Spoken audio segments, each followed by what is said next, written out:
Hello दोस्तों, आज का हमारा टॉपिक है एक्सेप्शन हैंडलिंग। ओके, तो पहले हम लोग जानेंगे कि एक्सेप्शन हैंडलिंग करने की क्या ज़रूरत पड़ी सी प्लस प्लस में और अदर लैंग्वेज में। ओके, तो हम लोग पहले समझते हैं कि एक्सेप्शन हैंडलिंग क्या होता है। जैसे कि आप जानिए, समझिए कि हम लोग कोई एप्लीकेशन बनाते हैं तो उसमें बहुत सारा ऐसा काम होता है जो कि हार्डवेयर से रिलेटिव होता है और कुछ इनपुट से रिलेटिव होता है जो कि दूसरे पे डिपेंड करता है। एक छोटा सा हम लोग एग्जांपल इस एप्लीकेशन में से लेते हैं। जैसे कि कोई भी एप्लीकेशन बनाएंगे तो उसमें डेटा लेना पड़ता है डेटाबेस से। कहाँ से डेटा लेना पड़ता है? डेटा लेना पड़ता है डेटाबेस से।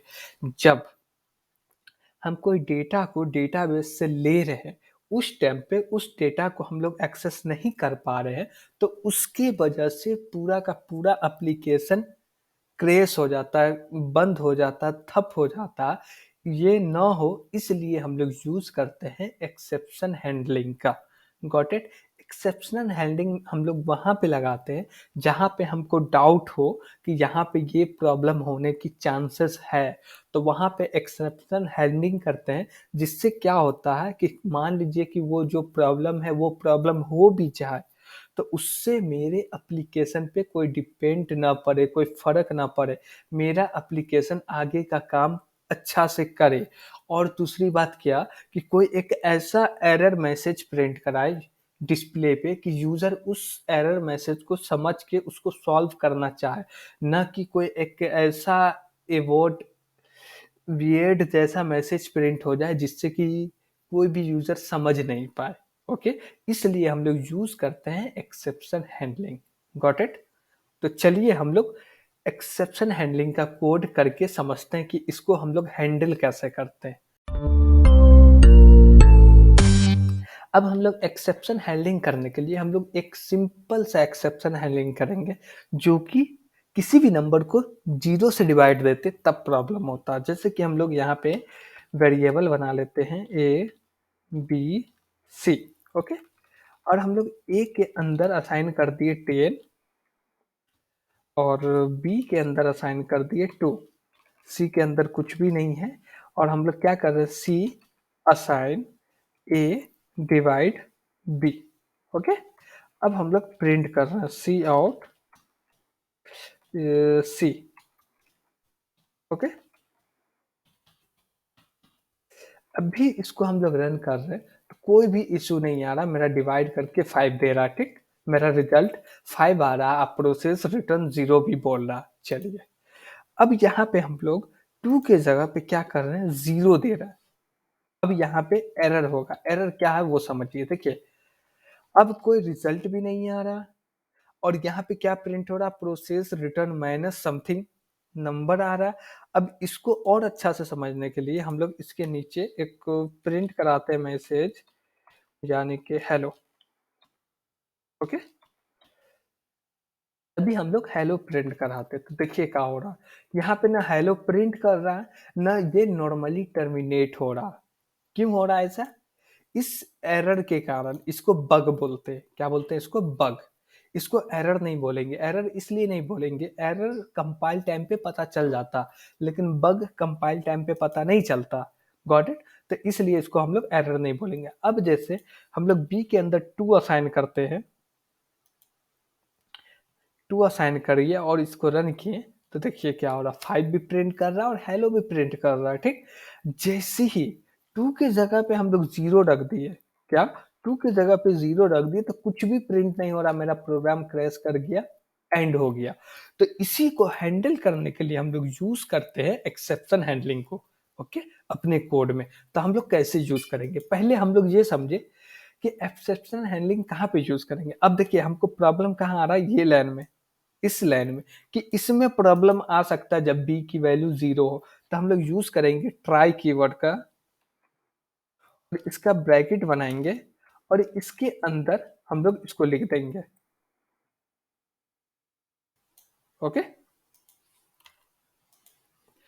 अब इसके अंदर लिख दिए, ठीक।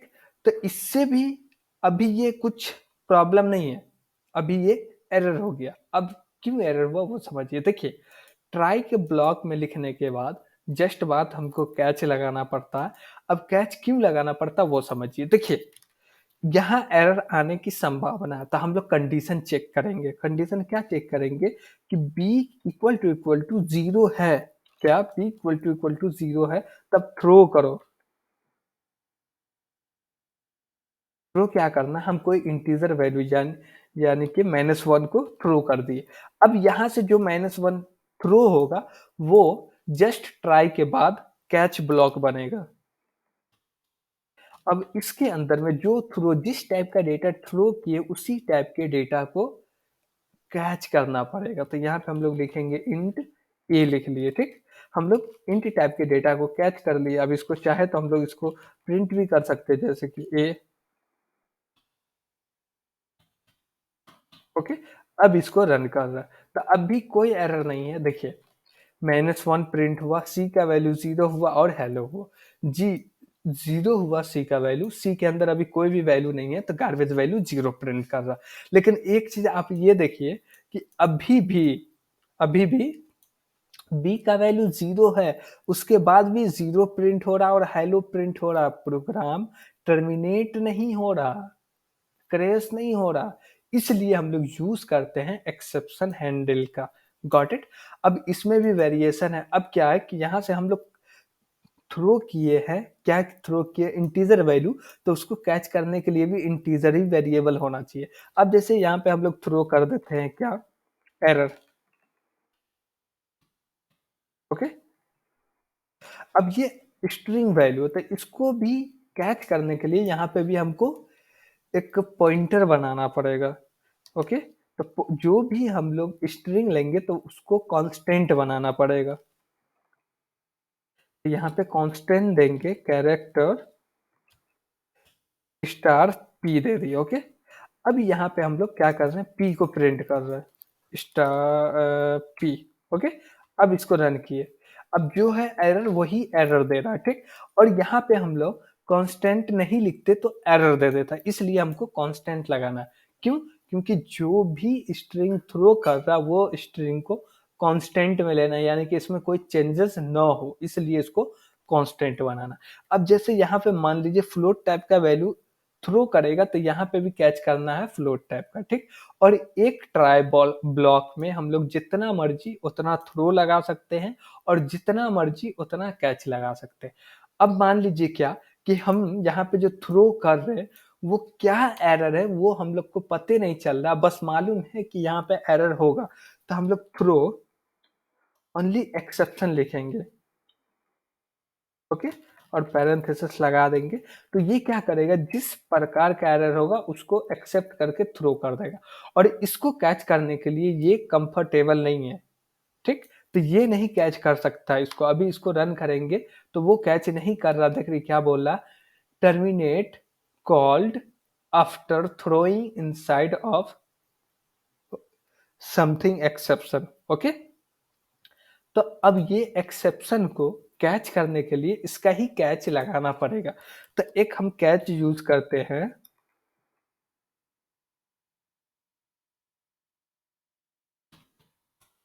इसके अंदर हम लोग 3 डॉट लगा दिए। क्या 3 डॉट लगा दिए, तो जैसा भी थ्रो होगा वो सबको एक्सेप्ट कर सकता है। Got it.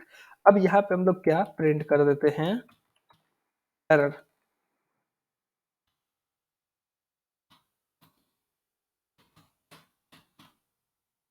अब इसको रन किए, देखिए एरर प्रिंट कर रहा है। अब ये नहीं समझिएगा कि ये वाला एरर प्रिंट कर रहा है, ठीक। क्यों? क्योंकि इसमें कुछ है ही नहीं। इसको हम हटा भी देंगे तो कोई प्रॉब्लम नहीं है। अब ये रन हुआ, हो गया। अब देखिए, हम लोग कैच में जब भी 3 डॉट यूज करते हैं इसका मतलब क्या है कि जो भी एक्सेप्शन थ्रो करेगा वो सबको कैच कर सकता है। अब जैसे यहाँ पे हम लोग एक्सेप्शन थ्रो नहीं किए, अब मान लीजिए -1 थ्रो किए, ठीक। क्या इसको कैच कर सकता है? तो हाँ, इसको भी कैच कर सकता है। क्यों?